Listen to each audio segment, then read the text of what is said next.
Hello everyone. We are going to discuss Kingdom Protista.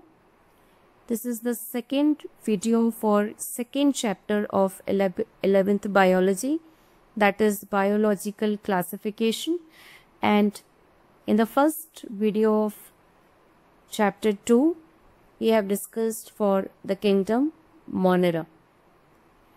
Now Kingdom Protista, it includes all the unicellular eukaryotes. In the previous video, we have discussed that in the kingdom Monera, all the unicellular prokaryotes, they are present, but kingdom Protista, it includes all the unicellular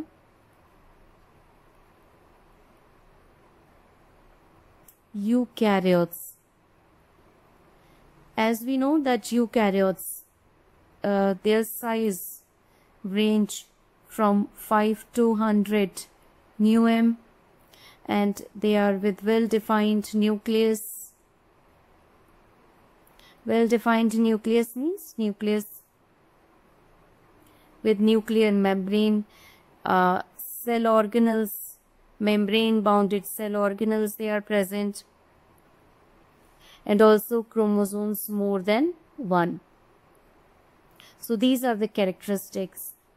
All the unicellular eukaryotes, they are included in the kingdom Protista. Mostly they are aquatic. They can live in moist places. They form a link between plants, animals and fungus. The cell contain nucleus and membrane-bound cell organelles. You can take a very common example of the organism which includes in this group, that is amoeba. Now, as we are moving further for the group or the kingdom that is Protista, it includes,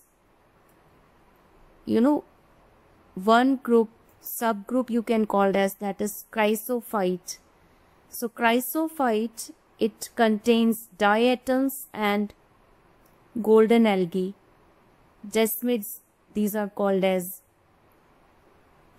They are present in both the types of habitat, fresh water as well as marine water. Marine means salt water.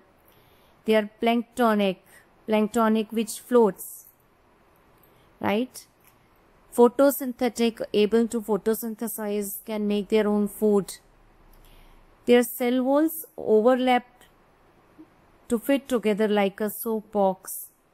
Cell wall contains silica. These are the important characteristics of the members of chrysophytes.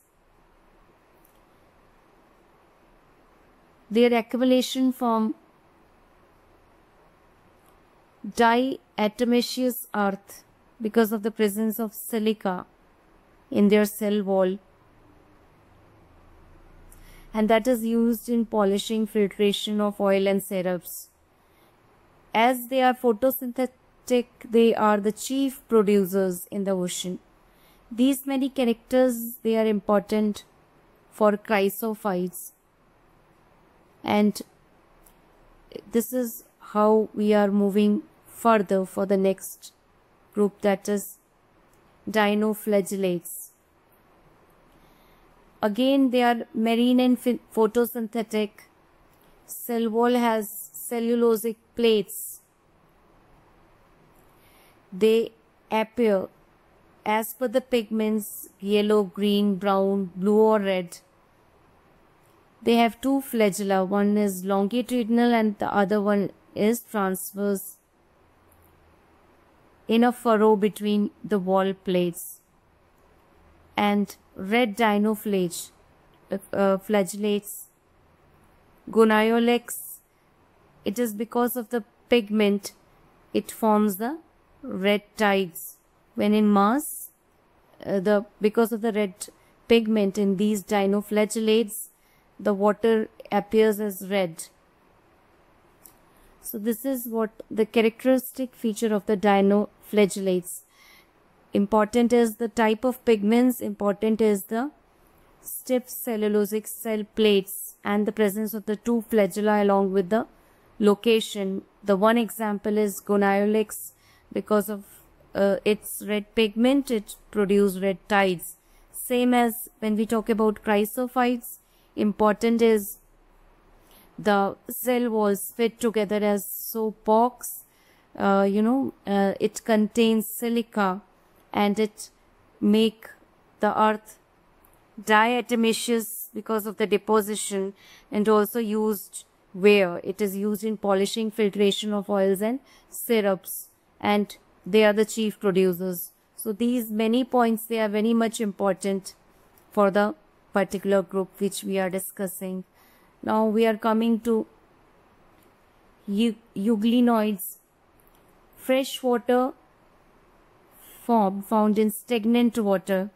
Stagnant water means still water. Instead of cell wall, they have a protein layer that is called as pellicle. Right now we are talking about the euglenoids, and it is because of this protein layer its body is flexible. Two flagella, one is short, one long. It is photosynthetic in presence of sunlight, but become heterotrophs if they do not get sunlight. So this is what, again, a characteristic feature, that they are having both the types of nutrition. They can act as autotrophs, but in the absence of sunlight, they can also act as heterotrophs. Next, slime molds.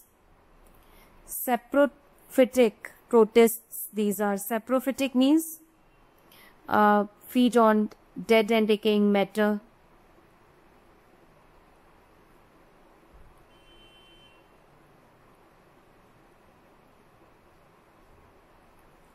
They form aggregates to form plasmodium, grow on decaying twigs and leaves.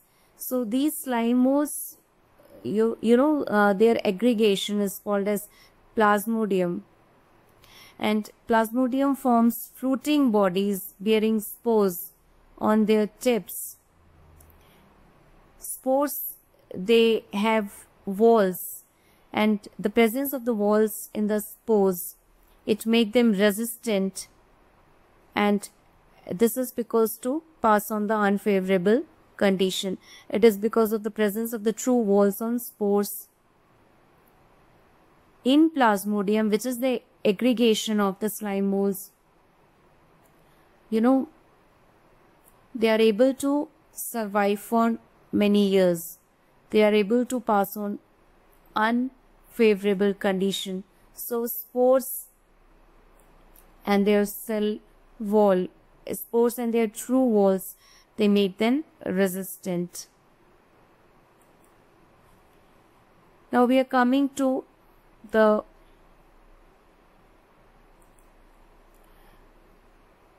protozoans. Protozoans, they are heterotrophs. They can live as predators or parasite. Predators means which feed on prey. Parasite means which depend upon the host for shelter and nutrition. It is believed to be a primitive relative of animals. These are divided into 4 major groups on the basis of the locomotory organs they have. Locomotory organs, they are the organs which make the organism move. Amoeboid, they have pseudopodia.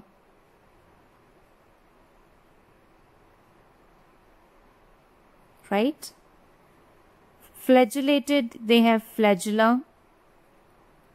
Let's discuss the characteristic for the amoeboid and the flagellated protozoans. Amoeboid protozoans move and catch prey using pseudopodia. Common example is amoeba. Many forms have silica shells on their surface. Some of them, they are parasitic as well, like entamoeba. Flagellated protozoans, either free or parasitic, they have flagella as the locomotory organ, and trypanosoma is one of the example of the flagellated protozoan. Here you can give the disease which the trypanosoma cause, and that is sleeping sickness. So this is how you can categorize on the basis of the locomotory organ, amoeboid and the flagellated. We are coming to the remaining two groups, that is ciliated and sporozoans. These all four group, they belong to the protozoa, which are the unicellular eukaryotes. These are aquatic, and Paramecium is one of the example where thousands of cilia, they are present in ciliated protozoans. They have a cavity called as gullet that opens to outside the cell. Sporozoans lack locomotory organs, right? All the members, they are parasitic and they have infective stage like spores.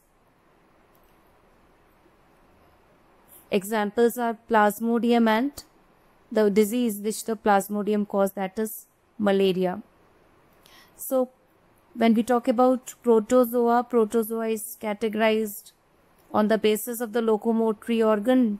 One group is having pseudopodia, one group is having flagella, one group is having cilia, and one is not having any locomotory organ, and it is having the